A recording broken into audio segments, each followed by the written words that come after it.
사도신경으로 신앙고백 하나님께 드리시겠습니다. 나는 전능하신 아버지 하나님, 천지의 창조주를 믿습니다. 나는 그의 유일하신 아들, 우리 주 예수 그리스도를 믿습니다. 그는 성령으로 잉태되어 동정녀 마리아에게서 나시고 본디오 빌라도에게 고난을 받아 십자가에 못 박혀 죽으시고 장사된 지 사흘 만에 죽은 자 가운데서 다시 살아나셨으며 하늘에 오르시어 전능하신 아버지 하나님 우편에 앉아 계시다가 거기로부터 살아있는 자와 죽은 자를 심판하러 오십니다. 나는 성령을 믿으며 거룩한 공교회와 성도의 교제와 죄를 용서받는 것과 몸의 부활과 영생을 믿습니다. 아멘. 찬송가 28장 찬송 하나님께 드리시겠습니다. 찬송가 28장입니다.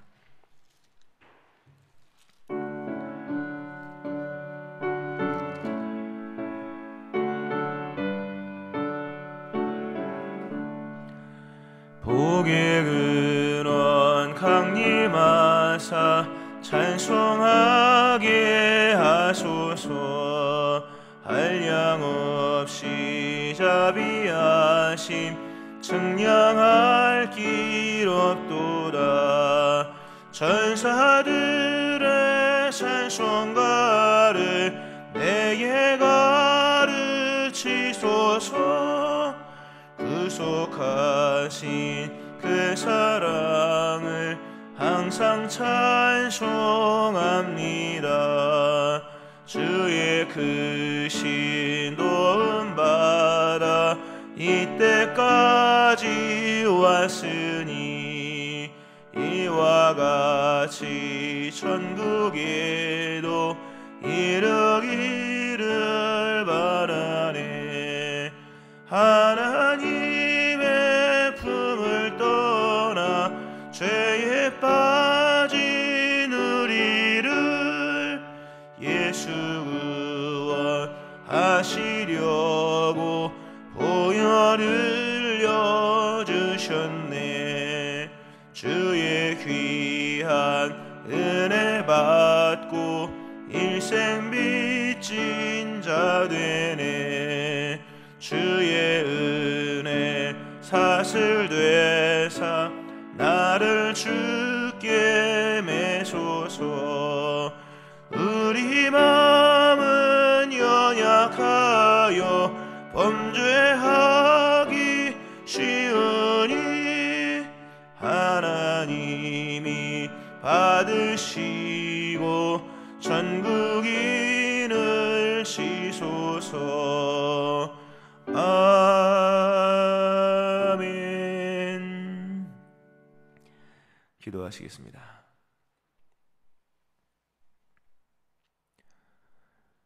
주님의 전우를 불러주시고 오늘도 말씀으로 우리에게 찾아오시며 기도 가운데 우리의 마음에 감동과 또 새로운 마음을 주시는 하나님의 은혜를 감사드립니다.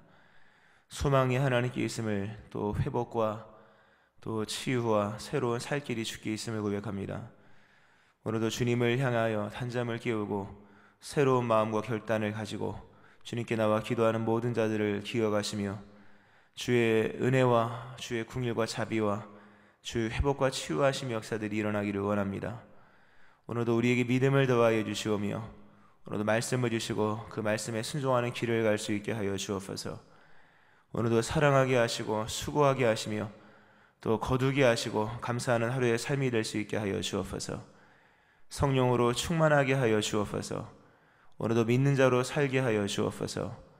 오늘 금요일 금요 성령 집회 가운데 역사하시고 돌아오는 주일을 기억하는 자들 되게 하시며 많은 심령이 함께와 예배하게 하시고 구원받는 무리가 더해지게 하여 주옵소서. 코로나가 소멸되게 하시고 이를 위해 수고하는 모든 하나님 사람들을 기억하시며 또 우리가 이런 코로나를 통하여 하나님 그간 보지 못한 것을 다시금 보며 생각하는 저희를 되게 하여 주옵소서. 이 시간 귀한 예물 드린 심령들 11조와 감사와 또 선교 월정 헌금과 1000번 예물로 주께 드린 심령들을 헤아리시고 각양 좋은 것들로 채우시는 주의 은혜가 저들의 삶에 풍성할 수 있게 하여 주옵소서. 성령께서 운행하시오며 감사드립니다. 예수님의 이름으로 기도합니다. 아멘. 이사야 54장 7절부터 10절 말씀입니다.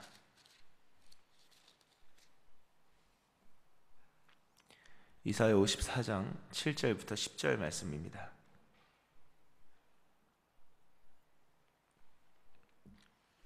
교도가시고 마지막 제가 합독하시겠습니다. 내가 잠시 너를 버렸으나 큰 궁일로 너를 모을 것이요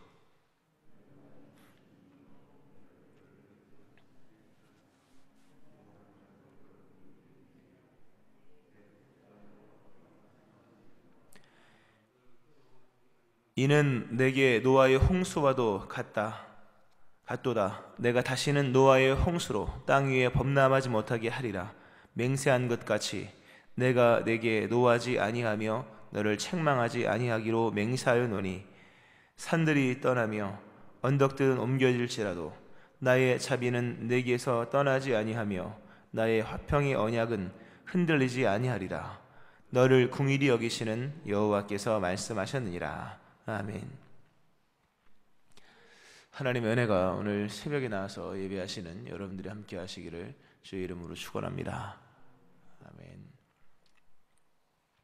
이사야 53장 이후에 연결되는 53장 고난받는 종으로 인한 대속과 또 하나님 앞에서의 만족과 또 회복과 나음 평화에 대한 회복이 있고 난 이후에 바로 이어지는 54장의 말씀에서는 깨어진 남편과 부부 사이의 관계를 회복하는 그런 장면으로서 오늘 계속 말씀이 이어지고 있습니다.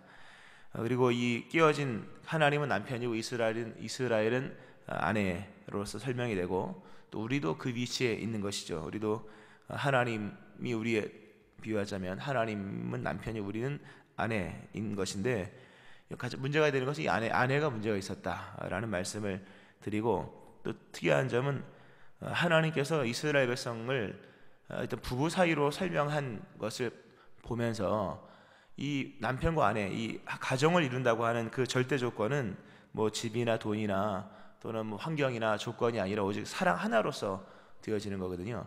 사랑 하나로서 남편과 아내가 맺어지는 것으로 말씀하면서 하나님도 역시 이스라엘 백성들이 원하는 것은 사랑 하나밖에 없고 또 하나님께서 이스라엘 백성에게 약속하시는 것도 바로 사랑이라는 것. 예수님도 사랑이 제일 중요하다라는 말씀을 들은 부분을 중요하게 여겨야 할 것이고요. 그러면 그 사랑이 어떤 사랑이냐라고 하는 겁니다.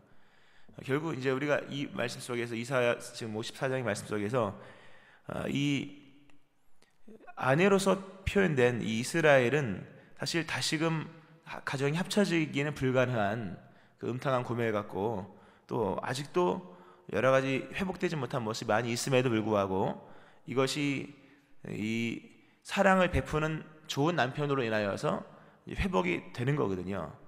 그렇게 얘기가 정리가 되고 그러면 그 남편, 그러니까 하나님이 스스로를 내가 너희 남편이다, 장가 들었다, 나는 너희와 결혼했다 라고 말씀하시면 거기서 말씀하시는 사랑의 실체가 사랑의 모습이 뭐냐라는 말씀이 오늘 본문의 말씀입니다. 하나님께서 자신을 남편으로 설명하는 내용은 이사야서에도 나오고 예레미야서에도 나오고 호세아서에도 나옵니다. 호세아서를 보면 이런 말씀이 있습니다. 여호와께서 이르시되 그날에 네가 나를 내 남편이라 일컫고 다시는 내 바알이라 일컫지 아니하리라. 내가 너에게 장가들어 영원히 살되, 장가를 들어서 영원히 이제 사는 겁니다. 살되 공의와 정의와 은총과 궁일이 여김으로 내게 장가들며 진실함으로 내게 장가들리니 네가 여호와를 알리라 라는 말씀이 나옵니다. 장가를 들었는데 하나님은 무엇으로 장가를 들었느냐? 크게 두 가지입니다. 공의와 정의, 은총과 궁율. 네 가지로 열거했지만 일단 공의와 정의로 너에게 장가들었다. 나는 너희 공의와 정의를 장가를 들었으니까 이제 영원한 어떤 맺어진 계약이 있는 거잖아요. 일단 공의와 정의. 근데 공의와 정의는 좋은 거지만 우리 입장에서 굉장히 힘든 거거든요. 원칙과 기준과 뭐 규율이 있는 거지 않습니까? 근데 공의와 정의로 장가를 든 것만이 아니라 공의와 정의 또 하나 한 파트는 뭡니까? 은총과 궁율이라는 거예요. 은총과 궁율이 여김으로 너에게 장가들었다. 그리고 진실함으로 너에게 장가들었다. 이렇게 말씀합니다. 하나님께서 우리와 그러니까 이스라엘 백성과 결혼하셨는데 공의와 정의, 이거 아주 힘든 거잖아요, 어찌 보면. 근데 한쪽은 뭡니까? 은총과 긍휼이, 은혜와 긍휼을 베푸시는 하나님으로 설명을 합니다. 그러니까 하나님은 이 두 개가 다 있는 거죠. 그러니까 하나님의 사랑은 하나는 부성적이죠. 우리가 소위 말해서 야단도 치시고 책망도 하고 매도 드시고 화도 내시는 하나님. 사실 그 인격적이죠. 인격적인 거죠. 그 동시에 은총과 긍휼, 불쌍히 여기고 자비를 베풀고 사랑하시는 이 두 가지로서, 그러니까 모성적 사랑이죠. 이 두 가지를 가지고, 이 두 가지 성격을 가지고 이스라엘과 결혼을 한 겁니다. 이스라엘이 얼마나 못했습니까? 하나님의 공의와 정의가 먼저 시행이 되죠. 그러나 공의와 정의의 어떤 그런 시행은 은총과 긍휼 안에서 시행이 됩니다. 완전히 공의와 정의를 해버린다면 뭐 이스라엘이 남아나겠습니까? 그렇게 하지 아니하시고 은총과 긍휼을 가지고 내가 장가들었다. 그래서 나는 이걸 진실하게 너에게 베풀 것이다 라는 말씀. 이게 하나님의 사랑의 모습이에요. 그러니까 하나님의 사랑은 공의와 정의, 은총과 긍휼이 같이 있는 것입니다. 부성적 사랑도 있고 모성적 사랑도 있습니다. 어떤 게 더 강할까? 어떤 것으로 하나님이 자신의 사랑을 결론 내셨을까? 결과적으로는 은총과 긍휼입니다. 은총과 긍휼로서 우리를 사랑하시는 사랑. 오늘도 하나님께서 내가 잠시 너를 버렸다. 버리긴 버렸단다. 인정한다. 그러나 잠시 버린 거다. 내가 진노했다. 그러나 오늘 10절 말씀이 내가 넘치는 진노로 내 얼굴을 너에게서 가렸다. 하나님 얼굴을 가리면 다 끝나는 거잖아요. 근데 그것은 잠시 가린 것이다. 하나님이 얼굴을 우리에게 향하여 은혜 베푸시고 긍휼 베푸시고 자비 베푸시고 하나님 얼굴에서 나오는 건데, 근데 하나님 얼굴을 잠시 가렸다. 왜? 하나님이 넘치는 진노가 있었기 때문에. 그렇지만 그 말씀드린 것처럼 잠시 버린 것이고 잠시 긍휼히 여긴 것이고, 버렸으나 또 화냈으나 진노했으나 하나님 오래 참지 못하십니다. 그것이 목적이 아니라는 거죠. 하나님이 진노하시고 하나님께서 책망하시는 것은 그것이 하나님의 본심이 아니라고 하는 거죠. 시편 말씀에 그의 노염은 잠깐이요 그의 은총은 평생이로다. 하나님은 은총 베푸시기 위하여, 은혜 받을 만한 자격 만드시기 위하여, 은혜를 주고 싶어서 은혜 받을 자격과 조건과 환경과 마음을 만드시기 위하여 때때로 노염과 때때로 진노도 베푸시지만 그것은 잠깐입니다. 노염은 잠깐이요 은총은 평생이로다. 저녁에는 울음이 깃들지라도 아침에는 기쁨이 오리로다. 우리가 저녁 때 음물 가운데에서 잠을 자잖아요. 눈 떠보니까 기쁨이 충만한, 이게 하나님의 역사라고 하는 겁니다. 하나님의 사랑은 이 두 가지가 다 공존되어 있습니다. 그러나 이 비율로 봤을 때 분명히 두 가지는 있다 없다의 개념 속에 두 가지 다 있어. 공의도 있고 하나님의 은총도 있고 하나님의 정의도 있고 긍휼도 다 있습니다. 그러나 그 모양 또는 그 비율과 그 양으로 봤을 때 하나님은 긍휼의 하나님이십니다. 맨 마지막이 결국 무엇을 끝나냐? 하나님은 은총과 긍휼로 끝난다는 사실입니다. 오늘 여러분의 인생에 일어나는 모든 일이 결국 무엇으로 끝나느냐라고 하는 겁니다. 오늘 내가 하나님 앞에 잠시 버림을 당할 듯한 느낌일 수도 있고, 잠시 넘치는 진노로 하나님의 얼굴이 잠시 가려진 것 같은 그런 어두운 시간일 수도 있겠으나, 그러나 이것은 오래가지 않는다는 겁니다. 이것은 다 목적이 있는 거죠. 잠시 너를 버렸으나 큰 긍휼로, 이건 엄청나게 큰 긍휼. 얼마나 큰 긍휼이라고 말씀했습니까? 어제 기억나지 않게 하시는 하나님. 우리가 회복이 되어도 물질 회복된다고 회복된 것이 아니라 진정한 회복은 기억이 그러니까 기억이 치유가 되는 거예요. 아픈 기억들이 치유가 되고 상한 기억들이, 상한 마음들이, 상한 심령이 치유가 되는 거예요. 완전한 내 속 안에 있는 모든 것이 다 치유가 될 정도로 하나님이 치유를 하신다는 거죠. 결국 그것을 위하여 하나님이 일을 만들어 가시, 지금도 펼쳐나가고 있다는 겁니다. 그러니까 여러분의 인생 속에 지금 잠시 어떤 이런 진노와 어둠 속에 있다 할지라도 하나님을 믿는 믿음이 있어야 된다는 것을 하나님은 우리에게 말씀하십니다. 있어야 돼요. 하나님 말씀하시죠. 내가 큰 긍휼도 큰데, 큰 긍휼이라는 하나님에게는 수식어가 필요 없습니다. 참고로 내가 너를 사랑한다 그러면 그 말에는 뭐 보조적인 수식어나 뭐 꾸밈 뭐 같은 것도 필요가 없는 거예요. 그분의 모든 말은 다 은혜와 진리가 충만한 거예요. 우리는 뭐 진짜 뭐 사랑이 이러잖아요. 진짜 같은 단어가 필요가 없는 겁니다. 내가 너를 불쌍히 여긴다, 궁휼히 베푼다. 그럼 궁휼이면 그냥 그 단어는 더하거나 뺄 것이 없는 거예요. 하나님 말씀은 누가 첨언하거나 가감할 할 필요가 없는 겁니다. 근데 하나님이 이렇게 수식어를 붙였다. 큰 궁휼, 또 영원한 자비. 이거는 다 우리를 위한 단어들입니다. 하나님 뭐가 부족해서 그렇게 긴 말을 하겠습니까? 하나님 한마디면 되는 거. 빛이 있으라. 그러면 만들어지는 건데 우리를 위한 하나님의 그 수식어들이죠. 큰 궁휼을 베푼다. 자비를 베푸시는데 영원한 자비 베푼다. 한 번도 맛본 적이 없는 거죠. 인간이 70년 80년 사는데 거기서 영원이라는 단어를 끄집어낼 필요가 없는 거예요. 근데 하나님은 영원한 자비로 우리를 궁휼히 여기신다. 이게 하나님의 마음을 우리에게 보여주시는 겁니다. 내가 지금 어떤 마음으로 너를 사랑하는지 아느냐, 내가 어떤 마음으로 너에게 은혜를 베풀지 않느냐. 나는 영원이라는 개념을 가지고 너에게 은혜를 베푸는 거다. 영원이라는 그 시간 속에서, 그 영원이라는 그 시간, 영원이라는 그 크기, 우리가 알겠습니까? 우리가 영원을 알겠습니까? 1000년도 모르잖아요. 1000년이 얼마나 긴 시간입니까? 아무도 몰라요. 우리 숫자로 아는 거지.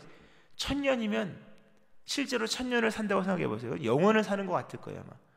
10,000년을 산다고 생각해 보세요. 뭐 숫자로 많이지만 하나님은 상상할 수도 없는 그 영원한 자비로 우리를 궁휼히 여기신다. 하나님의 뜻은 정해졌다는 거죠. 하나님의 뜻은 그렇게 불변하다는 겁니다. 그 사랑으로 우리에게 은혜를 베푸신다라는 말씀입니다. 그러면 나는 너의 구속자다라는 말씀합니다. 참 우리가 좀 깊이 있게 좀 생각을, 이건 뭐 영원을 우리가 체험합니까? 생각으로만 가능한 거예요. 이건 성령의 은혜로서만 우리가 채워질 수 있는 그런 진리의 세계이죠. 그러면서 하나님께서 노아 시대에 관한 얘기를 하십니다. 이는 내게 노아의 홍수와 같도다. 내가 다시는 노아의 홍수로 땅 위에 범람하지 못하게 하리라. 맹세한 것 같이 내가 너에게 노하지 아니하며 너를 책망하지 아니하기로 맹세했다. 여러분, 노아의 홍수를 보세요. 우리가 어제 이 본문도 같이 읽었습니다만 워낙 중요하고 더 보아야 될 본문이 있어서 다시 끊어서 또 보고 있는 건데, 노아의 홍수를 보시면 하나님이 후회하시고 하나님이 심판하시죠. 노아의 홍수는 책망이 아니라 심판이죠. 심판입니다. 그 심판과 구원에 관한 이야기인데, 하나님이 심판을 행하시고 난 이후에 하나님 마음이 하나도 편하지 않으셨습니다. 편하지 않고 하나님이, 그리고 노아 이후에 하나님이 맹세를 합니다.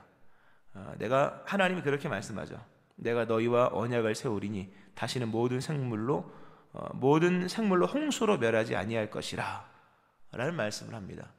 하나님이 맹세를 하십니다. 근데 여기에는 숨은 의미가 담겨 있죠. 노아는 당대 의인입니다. 하나님 앞에서 온전한 행위를 갖고 있는 사람입니다. 그러면 이제 심판으로 말미암아 모든 이제 악인들, 죄인들을 다 심판한 거잖아요.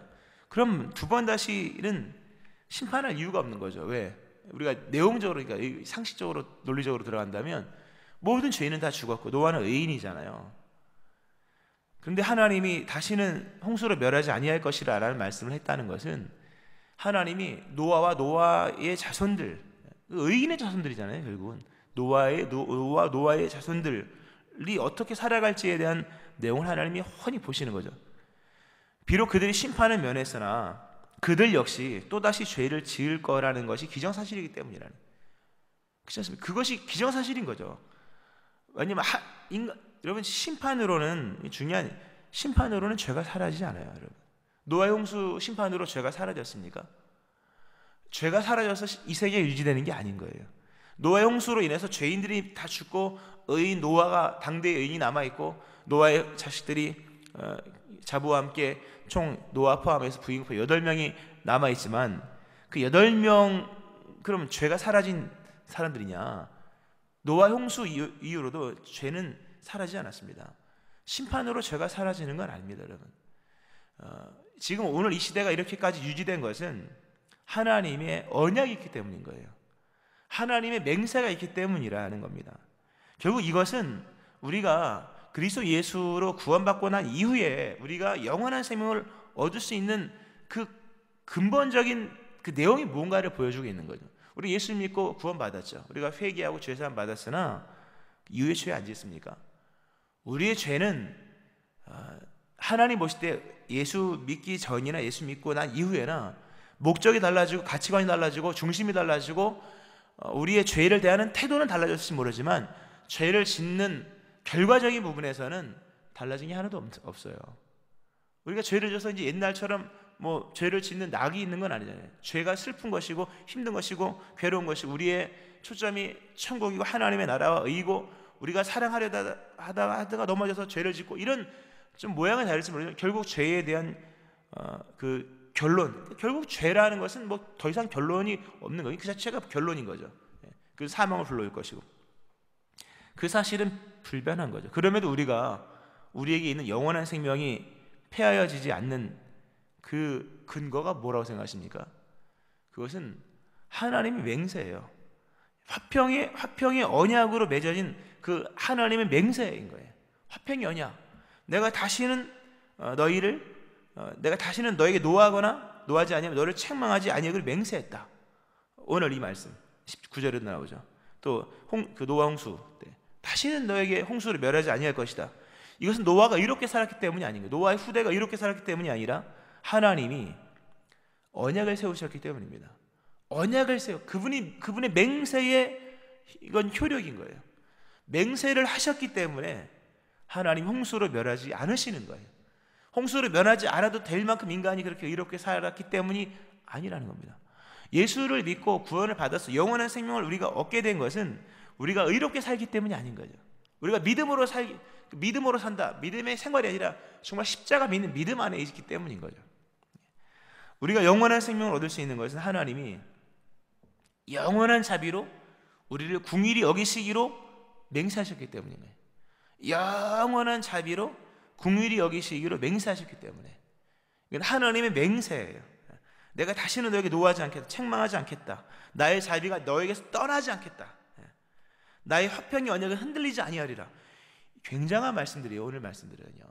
우리의 영원한 생명의 근거예요. 영원한 의인됨의 근거예요. 하나님의 사랑의 근본, 이거는 조약 같은 것들인 거예요. 하나님이 우리를 영원히 사랑할까? 하나님 스스로에게 본인이 맹세하셨기 때문인 거예요. 우리가 여기서 무슨 주제로, 무슨 근거로, 무슨 목적과 뭘 걸어서 영원한 언약을 받겠습니까? 우리가 이렇게 하나님의 영원한 자비와 긍휼을 받을 수 있는 것은 하나님이 스스로 맹세하셨기 때문인 거예요. 아브라함 얘기를 한다면 아브라함이 복을 받았죠. 복을 받을 수 있는 비결이 무엇이었습니까? 아브라함은 이미 자격을 다 상실한 사람입니다. 근데 성경이 말씀하죠. 하나님이 아브라함에게 약속하실 때에 가리켜 맹세할 자가 자기보다 더 큰 이가 없으므로 자기를 가리켜 맹세하여 이르시되 내가 반드시 너에게 복주며 너를 번성하게 하고 번성하게 하리라 하셨더니 그가 이같이 오래 참아 약속을 받았느니라 라는 말씀. 아브라함이 그 복을 받을 수 있었던 것은 하나님이 아브라함의 약속하실 때에 그러니까 두 번 반드시 복주고 맹세 개념이거든요. 스스로 맹세를 하셨기 때문이에요. 그러니까 하나님이 맹세를 하셨기 때문에 아브라함이 복을 받은 거지. 아브라함이 뭘 잘해서 복을 받겠습니까? 하나님이 심지어 너는 내 앞에 생하여 완전하라. 나는 전능한 하나님이라. 그것도 복 받을 자리에 있으라 이 개념일 뿐이지 그 너의 행위로 복을 받는 건 이 개념은 아닌 거죠. 하나님 스스로 자신을 가리켜 스스로 맹세하셨기 때문에 그래서 아브라함이 복을 받은 거예요. 우리가 영원한 생명을 얻은 것은 하나님이 내가 노하지 않겠다. 나의 자비는 너에게서 떠나지 않는다. 영원한 자비로 너를 궁일이 이거 하나이기 때문인 거예요. 하나님의 스스로의 맹세, 화평의 언약을 그 언약 흔들리지 않는 화평의 언약을 맺어주셨기 때문에 우리가 영원한 은혜를 입고 있는 겁니다. 지금도 그 은혜 속에 있는 줄로 믿으시기 바랍니다. 이 사실을 알아야 돼요. 이거를 우리가 믿어야 되는 거죠. 말씀을 좀 맺으면서요. 아까 노아 홍수에 관한 얘기를 하면서 또 오늘 이제 궁일에 대한 중요한 단어들이 나오는데 노아의 홍수를 무지개 맹세 언약, 소위 말해서 제가 그를 창세기 9장 한 읽어드릴게요. 잘 들어보세요. 내가 너희와 언약을 세우리니 다시는 모든 생물을 홍수로 멸하지 아니할 것이라. 이게 언약입니다. 땅을 멸할 홍수가 다시 있지 아니하리라. 하나님이 이르시되 내가 나와 너희와 및 너희와 함께하는 모든 생물 사이에 대대로 영원히 세우는 언약의 증거는 이것이니라. 내가 내 무지개를 구름 속에 두었나니 이것이 나와 세상 사이의 언약의 증거니라. 이렇게 나옵니다. 나중에 집에 가서 한번 창세기 9장 11절 13절인데 읽어보세요. 집에 가서 거기 보면 두 가지 나옵니다. 하나는 언약이 나와요. 언약의 내용이 나옵니다. 그러니까 언약을 세운다. 내용은 다시는 홍수를 멸하지 않는다. 그걸 언약을 세운 다음에 하나님께서 언약의 증거를 주겠다. 이게 얘기합니다. 그게 무지개죠. 무지개. 아주 좋은 표현이 동성애 같아서 가지고 이상하게 됐지만 무지개 언약이라는 거죠. 하나님은 언약을 하십니다. 언약에는 반드시 내용이 들어갑니다. 그 언약을 하신 다음에 뭘 반드시 주시냐면 증거를 주신다는 거죠. 언약과 언약의 증거를, 참 중요한 말씀. 언약이 있고 내용이 있고 언약의 증거가 있다는 거죠. 성경에 구약으로 들어가면 지성서 안에 법궤가 있습니다. 법궤의 별칭이 뭐냐면 증거궤입니다. 증거궤. 하나님이 우리를 사랑하시는 사랑의 증거가 뭐냐? 구약적으로 보면 증거궤예요. 증거궤. 그 법궤는 증거궤입니다. 다른 말로 증거궤. 하나님의 사랑의 증거궤. 그게 십계명이죠. 십계명 우리는 하나님의 사랑이에요. 근데 법궤는 구조가 성서는 구조가 중요하잖아요. 증거궤 위에 뭐가 덮여 있냐면 뚜껑이 덮여 있잖아요. 뚜껑. 법궤 괴짝이니까 뚜껑이 있는 거예요. 법궤 위에 뚜껑이 있죠. 그래서 속죄소라 그러죠. 속죄소. 근데 그거를 번역본이 성경 여러 버전이 있지 않습니까? 한 버전에서는 궁율의 자리. 그러니까 증거궤 위에 속죄소를 두고 이렇게 증거궤 위에 뚜껑을 두고 이 개념인데 증거궤 위에 속죄소를 두고 이렇게 써 있는데 그 속죄소라는 단어가 증거궤 위에 궁율의 자리를 두고 이렇게 되어 있는 거예요. 증거궤가 있다는 거예요. 하나님의 증거궤 말씀 법궤. 근데 그 뚜껑이 뭐냐? 속죄소라고 그러는 시은좌라 그러죠. 한자로 표현한 은혜가 시작되는 자리. 근데 그게 이 궁율의 자리라는 뜻입니다. 뚜껑이 법궤를 덮고 있는 뚜껑이 뭐냐? 궁율의 자리를 두고 이렇게 돼. 하나님의 모든 그 사랑의 증거는 궁율을 통해서 일어난다는 거죠. 하나님이 하늘에서 보실 때 하나님 입장에서 본다면 하나님의 시각에서 위에서 내려다보시는 시선으로 본다면 하나님이 볼 때 인간 세계 볼 때 제일 먼저 궁율을 먼저 보시는 거예요. 궁율 밑에 하나님의 사랑의 표현이 있고 그 사랑의 표현이 쫙 펼쳐지는 거죠. 이게 하나님의 사랑의 구약적 개념이죠. 모습이라는 거죠. 조금 전에 그런 말씀드렸습니다. 하나님이 언약을 세우셔 다시는 너에게 화를 내거나 책망하지 않겠다. 영원한 자비를 너에게 베풀겠다. 영원한 언약을 너를 궁일히 여기시는 영원한 자비를 내가 베풀겠다. 하나님이 그렇게 약속하셨죠. 그 약속의 증거가 뭐냐는 거죠. 예수님인 거예요, 여러분. 예수님은 하나님의 언약이시며 예수님의 십자가의 죽으심과 부활은 언약의 증거입니다, 여러분. 언약의 증거예요. 너무나 중요한 말씀입니다. 하나님 우리를 사랑하신 사랑, 하나님의 언약, 화평의 언약, 영원한 자비의 언약, 그리스도 예수예요. 그리스도 예수를 통해서 우리에게 그 언약의 증거는 뭐냐? 십자가 죽으심과 부활인 거예요. 그리스도의 죽으심 우리의 범죄함 때문에 내어줌이 되고 의를 의롭다 하시기 위하여 살아나셨느니라.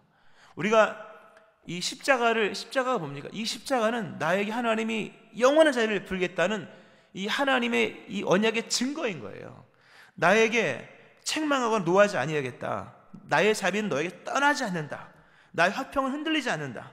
나는 너를 궁휼히 여기는 여호와다. 이거에 대한 증거가 뭐냐? 그리스도 예수께서 보여주신 이 십자가라고 하는 거예요. 우리 이걸 보면서 마치 노아 시대의 트라우마가 뭐겠습니까? 비만 오면 트라우마 생길 거 아니에요. 근데 무지개를 보면서 마음을 진정하는 것처럼 우리는 십자가를 보면서 하나님의 언약의 내용을 들을 수 있어야 되는 겁니다. 하나님께서 우리에게 영원한 자비를 베푸신다. 이 은혜 가운데 있는 겁니다. 이 은혜를 기억하면서 오늘도 우리 안에 있는 그 어제 말씀까지 연결시키자면 그 기억들이 다 사라지는 거예요. 다 안 좋은 기억들, 지난날에 죄된 기억들, 죄악된 기억들마저 다 사라지는 겁니다.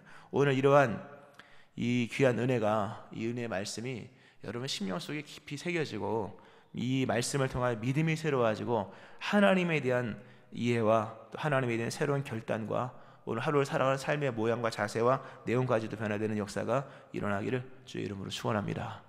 아멘. 기도하겠습니다. 하나님 아버지, 하나님은 영원한 자비로 우리를 긍휼히 여기신다 말씀하셨습니다. 노아 시대에 맹세한 것처럼 우리에게 맹세하셨다 말씀하십니다. 하나님의 그 맹세의 내용이 바로 그리스도요, 그 맹세의 그 언약의 증거가 그리스도 예수의 십자가의 죽으심과 부활이 있음을 말씀하시는 주님, 우리가 허물과 죄가 여전히 있으나 우리에게서 영원한 자비가 사라지지 않는 증거, 바로 십자가의 죽으심과 부활, 그리스도 예수의 은혜에 있음을 고백합니다. 우리 마음속에 이 귀한 은혜가 깊이 심겨지며 깊이 이해가 되게 하여 주시고 오늘도 이토록 영원한 사랑으로 우리를 인도하시는 하나님을 믿는 믿음으로 살아가기를 원합니다. 오늘 우리 안에 아픔과 상처와 또 여러 가지 괴로움들이 다 회복되게 하시고 오늘 진정한 하나님의 긍휼하심 속에 모든 심령과 삶이 새로워지는 거룩한 역사가 일어날 수 있게 하여 주옵소서. 믿음을 주옵소서. 이 진리의 충만함 속에 신앙이 새로워지게 하여 주옵소서. 예수님의 이름으로 기도합니다. 아멘. 우리 찬송가 151장 찬송 하나님께 드리시겠습니다. 151장입니다.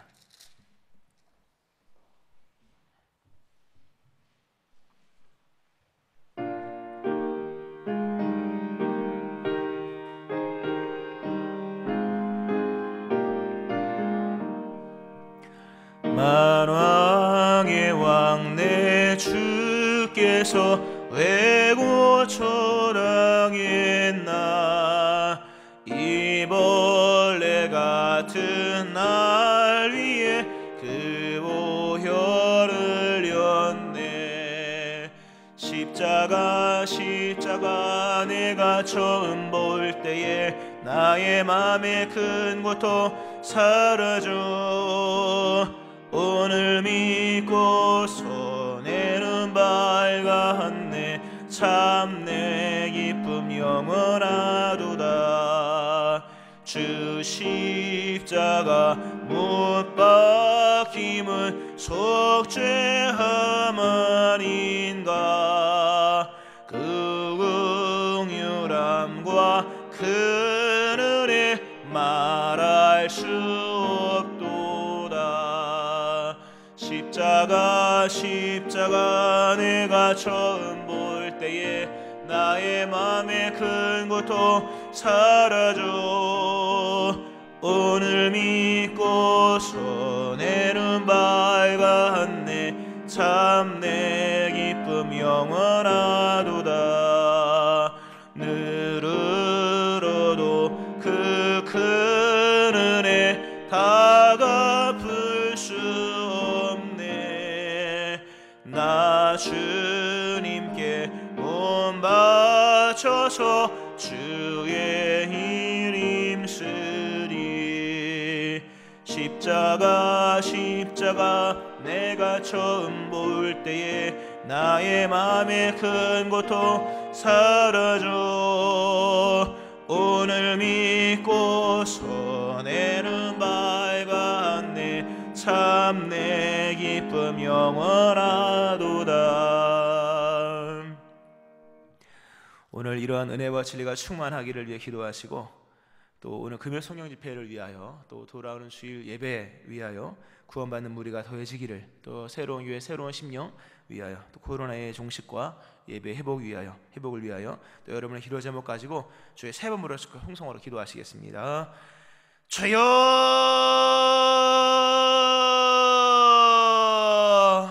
주여